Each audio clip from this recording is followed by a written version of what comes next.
Hey, welcome back. It's Tracy Hayes with the market update with my good friend Jordan Ferreira of the Ferreira team with Keller Williams. She is one of the top producing agents in Northeast Florida, and she is here to give us a market update. What's going on with her business here? How she finished 2023, and then what is she looking forward to 24? So, Jordan, welcome to the show. Thank you. I appreciate you having me. I appreciate you coming on this morning, coming all here, a little traffic on 95 out there as usual, but we got here. Yeah, we got here. Traffic is always going to be bad, but I guess we're blessed to not be like we're in California or Miami. Exactly. Could be worse. Well, when I leave the house now, I only got to come about 10 miles up here, but I go to the GPS. Yeah. I say, because hopefully it's going to tell me where the accidents are before I even leave the house there, because it can be crazy at times. I should use the Waze app. I don't, but I should. I've learned my lesson here recently that I should be using that because that gives the traffic updates. Yes. But how was your 2023? I mean, did it meet your expectations? I know obviously we got some, curveballs, interest rates reaching, highs of a couple of decades. How did that affect your business and what was your overall feeling on 23? 23 was definitely uncharted territory. It was different. So January 2023, it was, the normal start up to the year of, we just came out of the seasons of, the holidays and things like that. And that started out pretty normal. We started out with some great listings, and very quickly we realized that this market is completely different than the last few years, where things, we were used to just flying off the market. We're not. So 23 was more of a challenge really for a listing agent. And I think most listing agents could probably agree with me that we went from this, you could list something and do a great job presenting it. But as far as getting it sold, you knew if you had a listing, it's 99% sure you're going to get it sold. To now, it's, you gotta work for it. You gotta definitely put some creativity to your listing, continue to market it, change the marketing quite often, that kind of thing. But I did do, overall, I mean, we did really well. 22, we did 47.5 million in production. This year it did come down a little bit, went to 42 million, but I still think those are great numbers. Because you're going into the wind. I mean, we had the headwinds of interest rates and so forth, and people. Yeah. So for us to turn out like that, I think it was good. But interest rates were definitely a challenge. We had to get creative with offering seller credits and things like that to help with the interest rate buy downs and things like that. How do you strategize when you're going into a listing appointment now, just on that subject of do you bring that up when you're having that consultation? Here's how we're going to strategize. We're going to price it here. We need to offer incentives. How do you put that together? Well, the biggest thing that was a huge challenge was because it's difficult for a seller to go from seeing these houses flying off the market to having them wait. And so we try to prepare them a little bit more up front, saying, we are no longer in that market where we're getting multiple offers and things like that. That was, well, I'll get to that a little bit different because things are changing right now too. But, we had to prepare them of what's going on. We no longer can we use the comps necessarily from 6 months ago, because 6 months ago has completely changed. During the summer months, those months were doing significantly better than September, October, November. That time frame was completely different. Right. So, explaining that to a seller, sharing with them, we really need to be using the comps that have sold in the last 3 months, and showing them what our new marketing material is going to be looking like what we're, having to do more ad boosting on social media, those kind of things.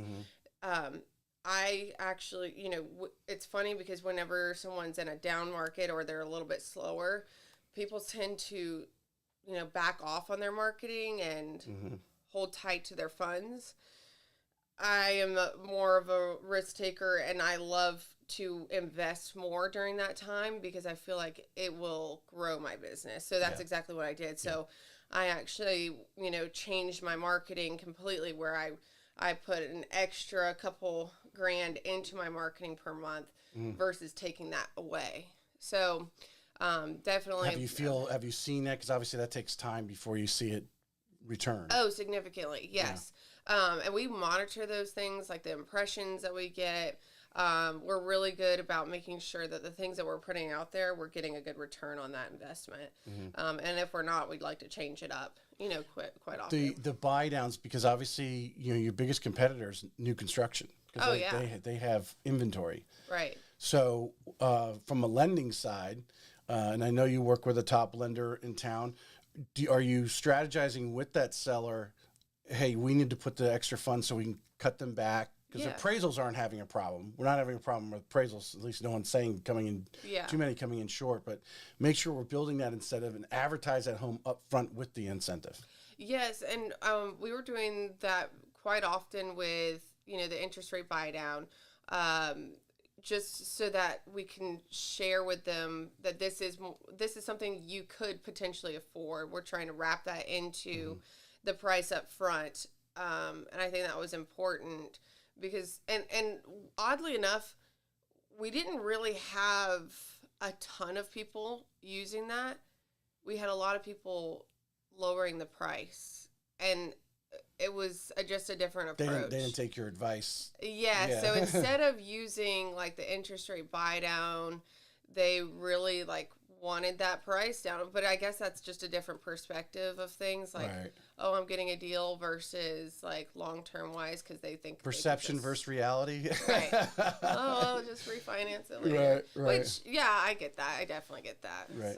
So we're, in 23, we're, and you, like you said, we're going into the headwinds. I don't know, you may not know the number off the top of your head, but out of that 42 million, I mean, roughly how much was new construction versus the existing home market?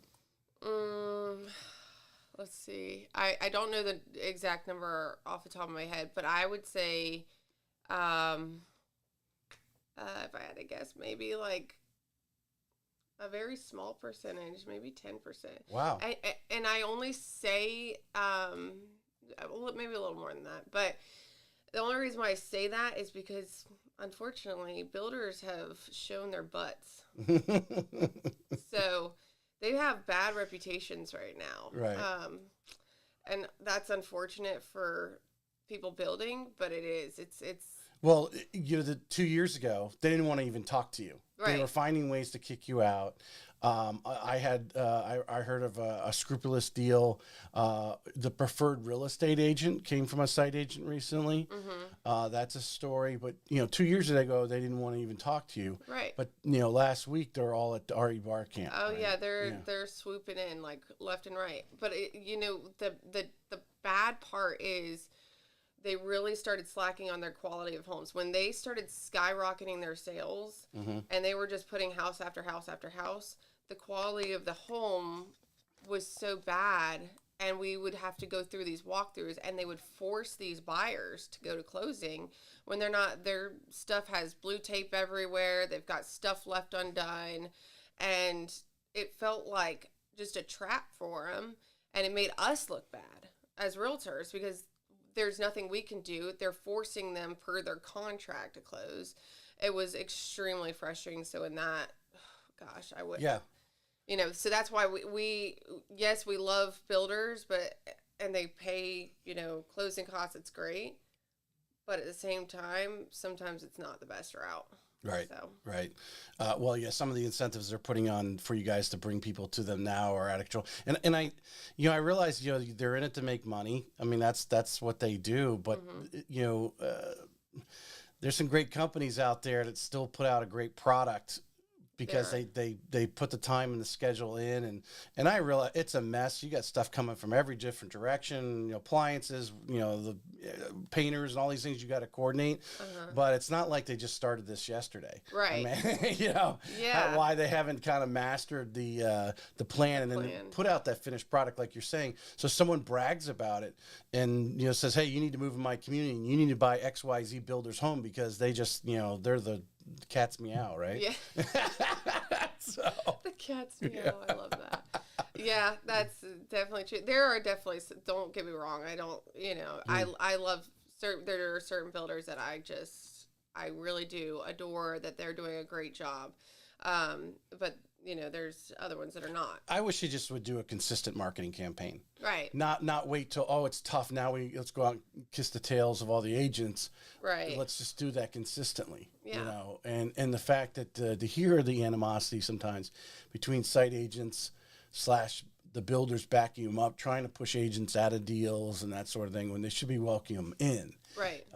To hopefully get the next deal and the next deal. But so as we transition into 24, looking back, clients that you're working with now on the buying side, and obviously your recent listings that you may have gotten in the last couple of months, what are kind of the makeup of some of these? Are these families moving in from up north, or business transfers coming in? Where are you seeing your clients right now and starting to make some phone calling you to start looking at homes as we move into 24? Where are they coming from?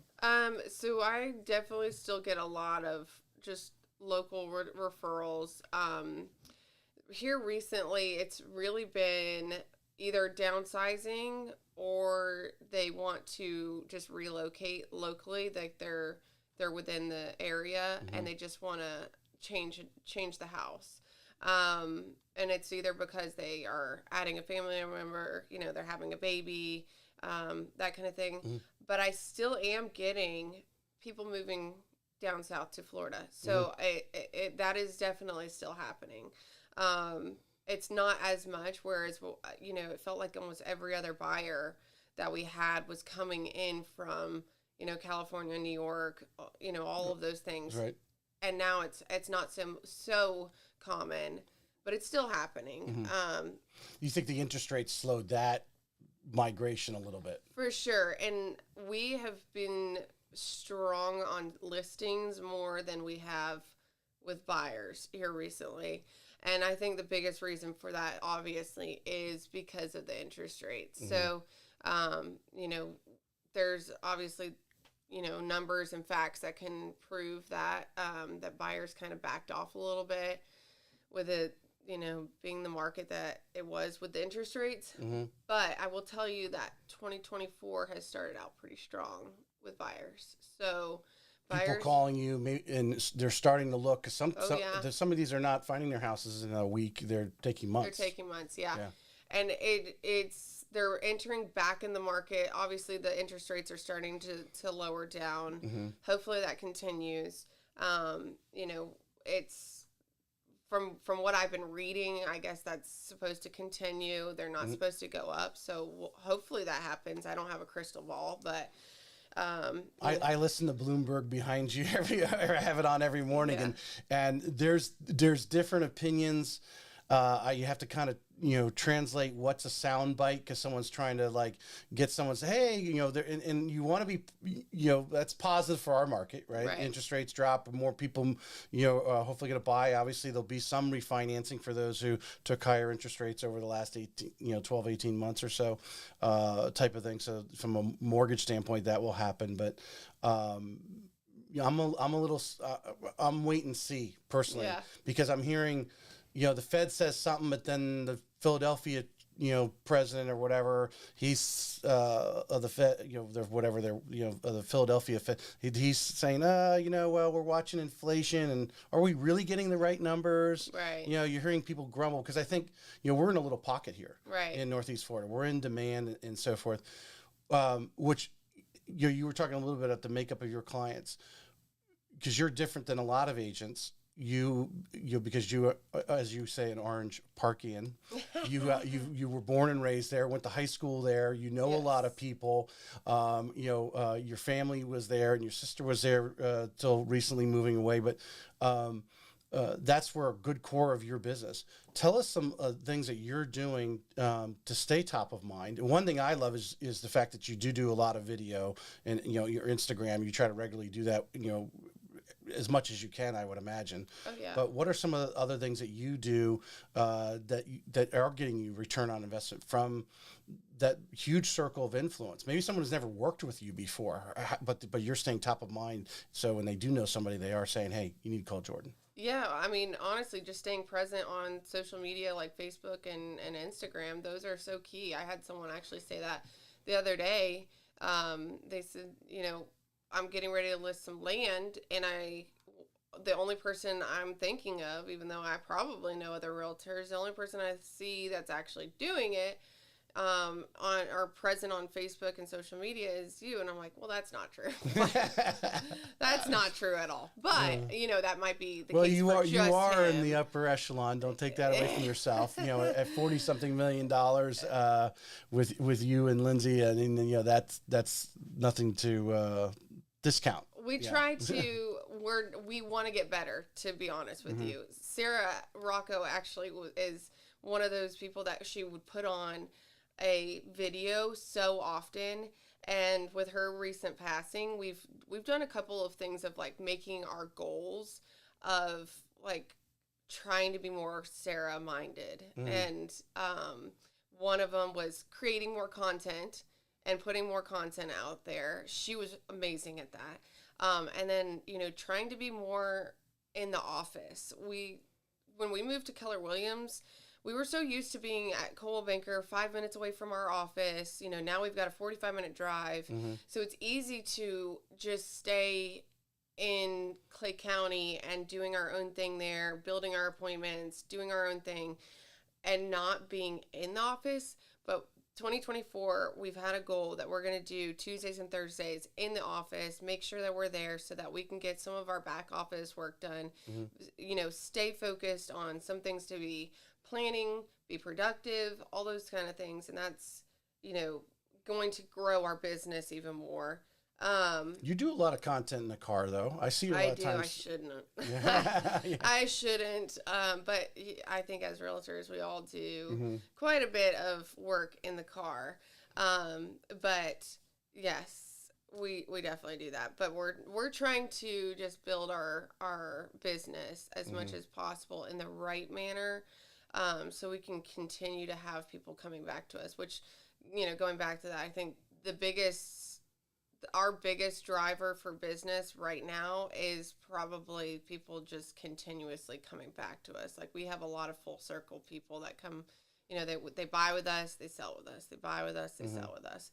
And that's, it's loyalty, which is great. We love our customers. We love on them. Every year we do that. You've had our big gala you're at the theater there in Green Cove again. So, that's big for us. I had someone the other day that they called me and they were like, "Hey, we want to list with you, but question, do we get to come to the gala?" I was like, "Yes, of course you do. That's why we have it. We want to make you guys feel special and set apart from other people." And that is obviously that's really showing. Cool. That right there, you're like, it just the fact the work the work that's put in to do that, I'm sure can be stressful and oh my gosh, time consuming. But to have someone actually want to come and they want to be your client so they can go to the gala, that's priceless. It's wild. I mean, and that's an expensive thing for me to put on, and it's majority of it's out of my own pocket. We have some sponsors, lenders and title companies that sponsor a little bit here and there, but that's out of my pocket completely. So it feels really good when we have a packed house and for people still wanting to come. So that makes me feel really good. Yeah, no, that's awesome. I had another, hopefully that question will come back to me. It was relative, but you are regularly, you're a property investor as well. You Yes. you have some rentals, and you also flip. Yes. Tell us what let's go look back on 23. What are some projects that you had? Yes, so we did quite a few projects this past year. We bought 4 properties. Um, we flipped we flipped two. Um, no, excuse me. We bought 5 properties. We flipped one. But one of them we actually flipped without you know, technically we just kind of refinanced. I'll explain that. Yeah. But so here recently, Lindsay and I did one, and we're actually closing next week on it, which is really cool. We bought it and fixed it up within less than 4 weeks, which is Wow. awesome. Yeah.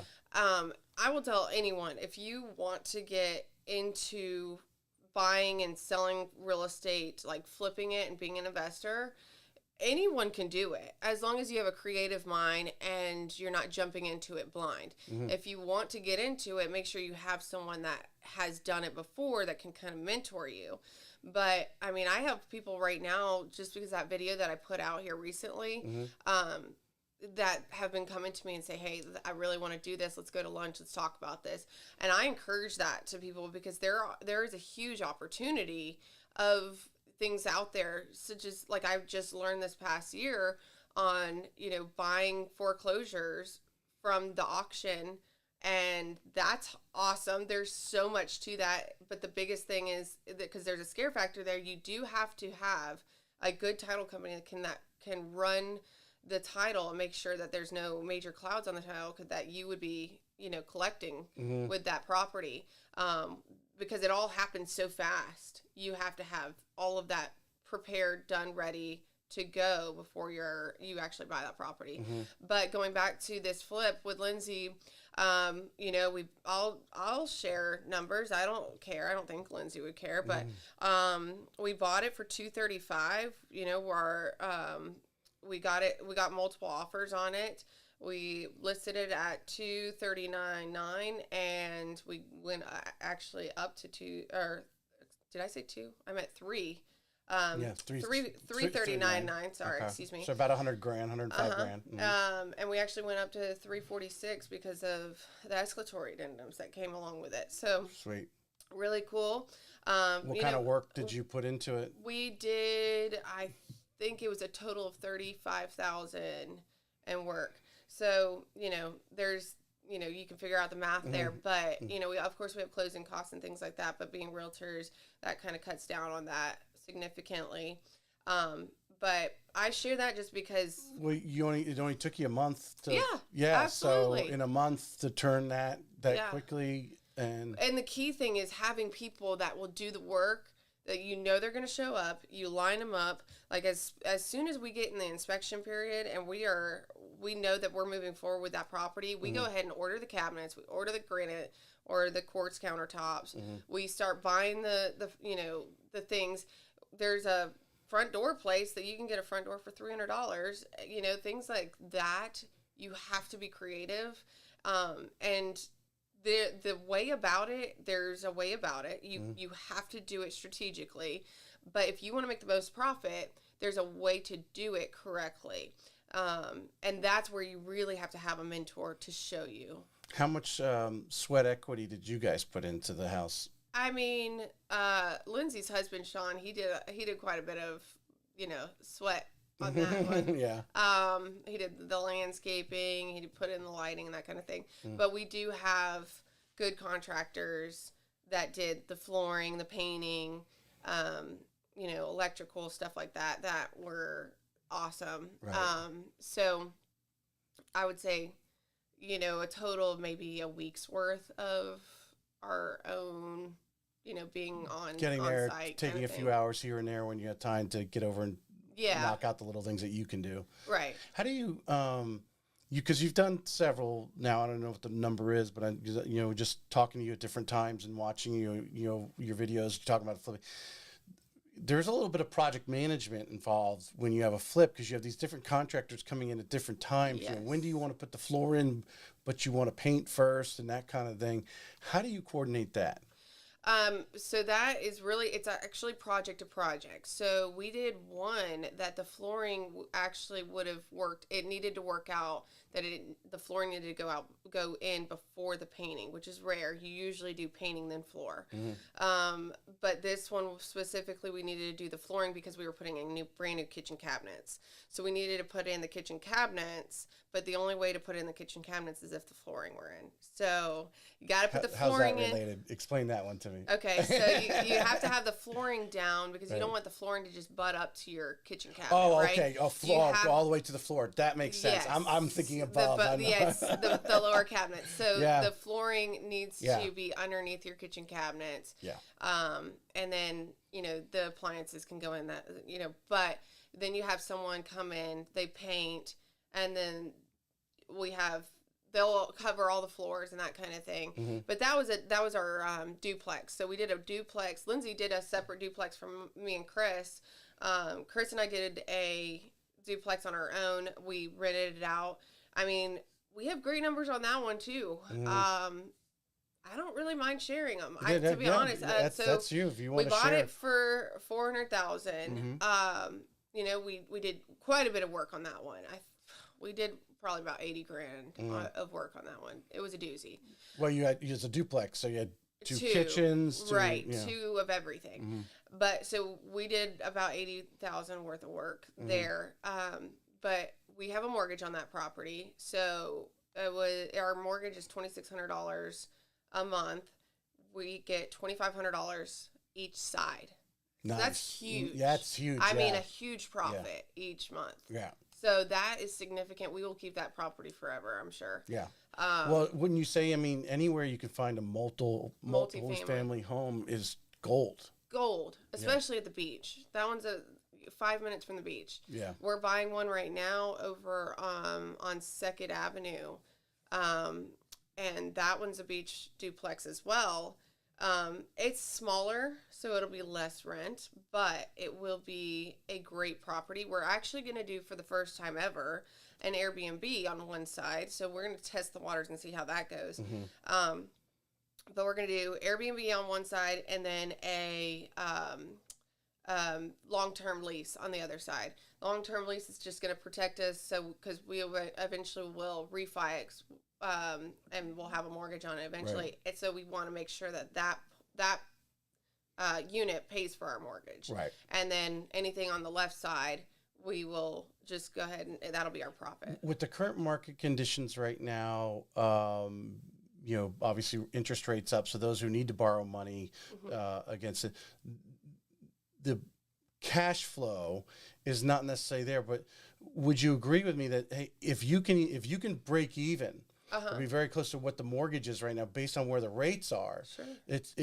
You need to get in there. Yeah, absolutely. Because you can refinance it later, but if you see a deal, get it. I mean, just get it. Right. And there's ways that you can buy something with hard money. There's lenders out there that will give you the hard money for purchasing it, and then, which is basically getting to purchase it as cash, and then you refinance it later on down the line and have a mortgage, hopefully when the rates are lower.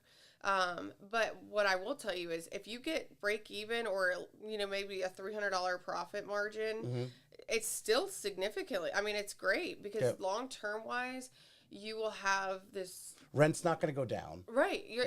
I mean, real estate is the most important, and I would say the safest business decision you could do for investing your money. And the reason why I say that is because it depends, where you are in your life. If you are planning on using it as where I can, store some money and I need to take it out immediately, that's probably not your best. You're not thinking that through completely. You need to make sure that you're taking out the money, or you sell that property only at a height of the market, not at the low of the market. And that's where people can mess up on real estate investing. If you are one that you don't have enough savings and that's your only savings, I probably would say no, don't do that, because it's the real estate's a roller coaster, Right. and you're going to have to ride it through to make sure that you can get it out at the right time. Right. Right. Um, again, that's what I know. That's the question I wanted to ask. Teaming up with you. I'm sure some of your Orange Parking friends right there, they might not even be in real estate, but Right. they would, they're interested in what you're doing. Or I think a lot of people envision flipping a house. How, can you work out? They call you up and say, hey, Jordan, I found this house. It's a treasure. Can you come over and, partner up with me? Yeah. And, let's evaluate, is this something to do? And, whether they put some sweat equity in it, obviously they found the house, or, maybe somebody in their neighborhood that passed away and they know and alert you to it. Can they partner up with you? Because you've got an experience. And I think one of the big things, and I think you would agree, is the contractors you bring in and having those relationships. Contractors have a very bad reputation. A lot of them, not showing up. Sure. And obviously, it sounds like you're turning a place in a month. They're showing up and doing it on time. For sure. Yeah. And I get a little bit nervous about sharing our contacts for our contractors because of that. Because if I have found that, as soon as we start sending them a lot of business, we stop hearing from them.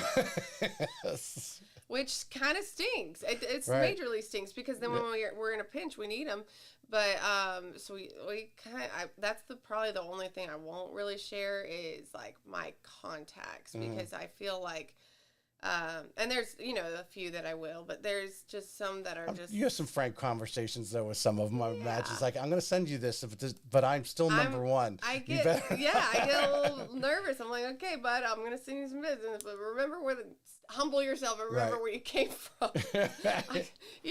But yeah, I mean, anyone to answer your question, I would totally partner up with someone and help someone do it. Of course, it's not.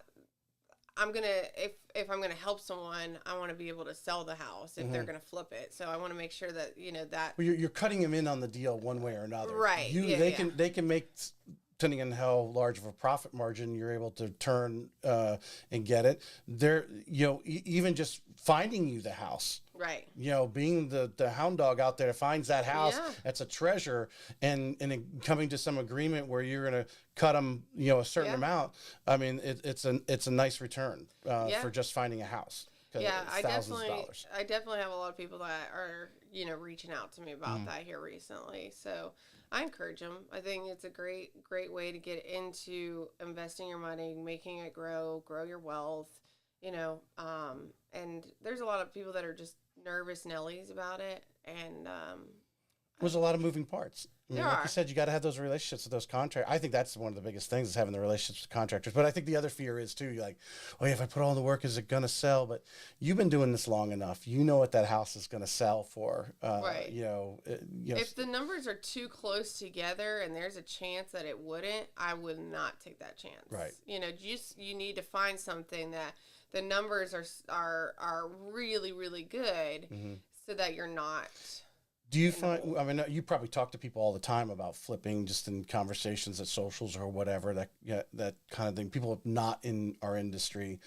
And I think some of them are trying to find too big of a fish too early. They're Right. looking at 6, 7, whatever, instead of finding that $230,000 home, which will sell overnight. Right. Yeah, absolutely. The ones that are real quick flips, you really need to find the ones that are like cosmetic only. And we did have to put a new roof on this one recently, but other than that, the AC was good. Water heater was good. It wasn't like we had to go in there and gut the entire thing. We were putting a facelift on it, making it pretty again. It was purple before, so bringing it back to life, and that really worked out because it was in a great neighborhood. Find the ugliest house in the great neighborhood, you're set. 2 questions. One, what areas of town do you think there's more possible opportunities, especially to find that price point. Talking to other flippers and so forth. 300,000. We know anything under 400,000, pretty much in Clay County or St. John's, especially, that's gone overnight. Because the school systems are so strong, and probably even most of Duval as well. But because under 400,000, hopefully a two income family can get approved for that. Right. So in looking for that kind of price range, I guess obviously you want to try to find it for something in the twos. You might put $50,000 into it and turn around and make $20,000 to $50,000 net. What areas of town, or is it just random that you're finding some of these properties? But what areas of town do you think are hotter than others as far as finding some of those older properties that need a little TLC and then they can? Well, of course I love Clay County. Mm-hmm. So Clay is I feel like what you would call a protected market. So I think that's a great area to find some good ones. And Old Orange Park is a good area that you can find some good ones. The beaches, Mayport specifically. Mm-hmm. Mayport's on the up and coming. So the areas around there are definitely something that I would for sure invest in. Well, if you want to rent, you do have the Navy there, and obviously just being close to the beach, some of these flips are going to people coming into the area. Absolutely. Yeah. Great access to the beach, Hannah Park, all of those things are right there. And that has, the Mayport's it was almost like a ghost town for a while. And there's a lot of properties that are kind of run down a little bit. So having that area that's building, they're putting a whole bunch of new condos and apartments over there. They're building a lot of stuff over there.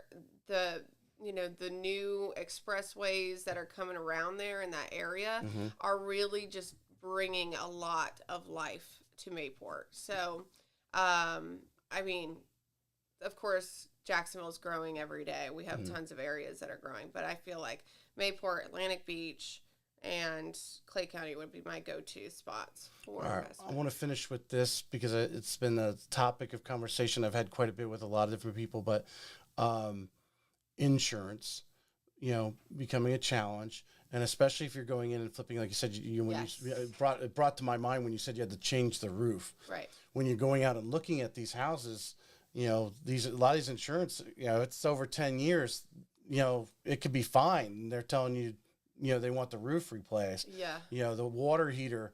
Someone said I think it was one of the insurance agents I had. So if the water heater's in the attic, there's a lot of insurance companies don't want to even touch that. Right. So you might have to relocate if you are flipping it to set up the next buyer for. Well, what's crazy? We were talking about this the other day is electrical panels used to be the big talk. With insurance companies, if it had Federal Pacific, it had all these different ones that have been recalled. That used to be our big thing. Now it's water heaters. I mean, water heaters have become the death of us. It is such a headache, but thank God they're not too pricey, and there's a lot of contractors in the area that will allow you to get that bill paid at closing, so you can kind of work that in there. But yeah, that's become a huge thing. Insurance has become more of a nuisance than an appraisal. Insurance is like one of those things that, okay, appraisal, good, we're good there. Okay, awesome. What about our insurance? Holy cow. It could break a deal if you got someone's tight on their debt ratio. Yeah. So if there's not a big, profit margin there, that might ruin a deal for sure. Well, that extra couple $100, I tell people, I've said it several times on the show, when I was working with the builder, we put $100 in there for insurance. We were working up a payment and just, it's going to be, higher or lower. And a lot of times it was lower, a month. And now you could easily go in there and it could be a couple $100 more. And that might be like someone go, oh, I want a $2,000 payment. Now it's $2,200 because of the insurance. Whoa, hold on a second. Yeah. I can't afford that. Yeah, there's definitely a big problem with insurance. Hopefully they kind of back off a little bit. I know that there was a lot of claims that have created this issue. Mm-hmm. But yeah, the roof problem is a big one. As soon as we see it being older than 10 years, I kind of prep my buyer or my seller and tell them, like, this is a potential Yep. issue for us, just going in on it. Higher insurance. Citizens might be the only one that will take you, and Well, the positive thing, I guess, there's been some new legislation I learned at RE Bar Camp, and I had Cindy Hayden on, who's on NAR's insurance board. So we have someone in Florida on NAR's insurance thing, and obviously doing the lobby. They've made some legislation, but we got all this litigation still backpiled that still has to go through. But moving forward, there is some new insurance companies coming into Florida, so we are getting that competitive edge to hopefully drive the price down. But I mean, it's important. Sometimes, while you're ordering the inspection, you're calling the insurance agent. Right. Yeah. At the same time now, where we used to wait like a week before closing to call hey, we need to get your insurance now. We're ready to get ready for closing. Now you want to do that front. Oh my gosh, yeah. Yeah. You definitely don't want to wait. I mean, you do that typically in the first 3 days of being under contract. And I mean, that's actually a part of our routine is once we have a buyer that's under contract, my assistant sends out the timeline, she schedules the inspection, and immediately afterwards sends out 3 insurance quotes, emails. Hey, we need an insurance quote, sends it to our top 3 people. Exactly. And we get that taken care of right Well, the insurance agents are telling you, order the 4-point and get a wind mitigation when you're having the home inspected, because a lot of these the home inspectors will do that, because that wind mitigation is just another area where they can get a discount. Yeah. On there. So just some tips for agents who may not be doing that right now: get insurance involved early in the transaction to avoid any pitfalls. And a great thing for sellers to do would be getting a 4-point up front. Get a 4-point for your buyer to present to their insurance company right up front, so that you can just, if you have that already taken care of, as a seller up front if there's going to be an issue, and if there's not going to be an issue. Like if the 4 points good, then you should be good to go. I'm going to get Cindy on, because I was in one of her breakouts at RE Bar Camp last week, and just the assuming the flood insurance and how all the intricacies of that, because if you are in a flood zone, that old policy could be a few $100.